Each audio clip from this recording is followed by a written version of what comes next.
Jade loved that bike, perhaps more than anything. She always said she felt the most free when she was speeding down the coast at 100 kilometers an hour with the wind in her hair. And I never understood that.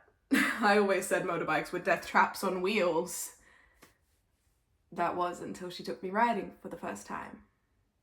And I have never felt more safe than I did with my arms wrapped around her waist. Even if we were going 100 kilometers an hour, I felt safe. And in that moment I understood. I got why it was her freedom. I just wish that freedom didn't have to come at such a cost. I don't even remember what I said to the lady on the other end of the phone. I just know I hung up. And then I felt my stomach fall out of my feet. And I tried to cry, but nothing came out, so I just sat there, silently screaming. But then I knew you needed me, Jade. So I got in my car and I drove to the hospital. And I saw your parents there and they pulled me in for a hug. And then I saw you lying in that bed. You still looked so beautiful though. Your hair was shining in the window light like it was when we first met. But there was a big tube that was hiding your smile. I just kept praying to God that it wasn't real, and I kept telling you that you were going to be okay and that you just needed to wake up because you could get better and you would get better and you had to get better because you are my everything, Jade, and I can't do this without you.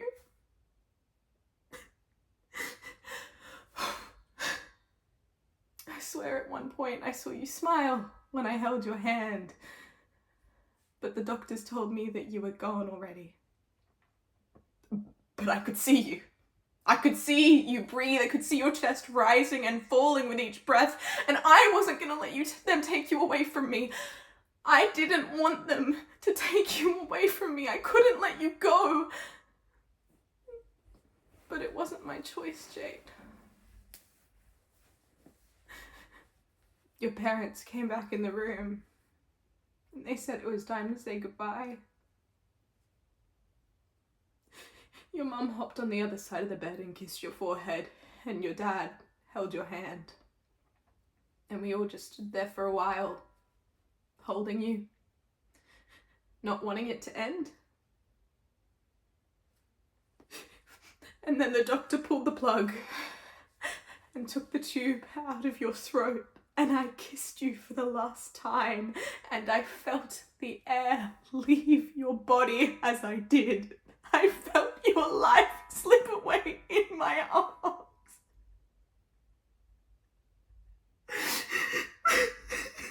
But it still didn't feel real. Because your lips were still soft and warm like they were that night when we had our first kiss in the sea. Your parents stayed holding you for a while, but I couldn't bear to feel you go cold.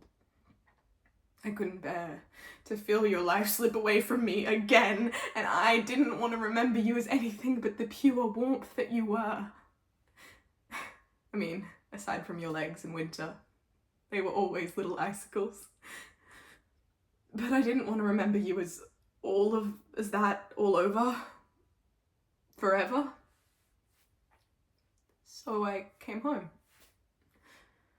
I'm not entirely sure how I got here.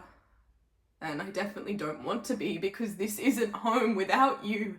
But here I am, cuddling your bunny pajamas that you wore last night, because they still smell like you. I don't ever want to forget that smell. It's just not fair. We had 2 years together and they were the best fucking 2 years of my entire life. But we were meant to have more. You were meant to be my forever, Jade, and then you went and got yourself killed in some fucking motorcycle crash. And I'm so mad at you for leaving me. No, I'm not. I'm sorry. I'm so sorry, Jade.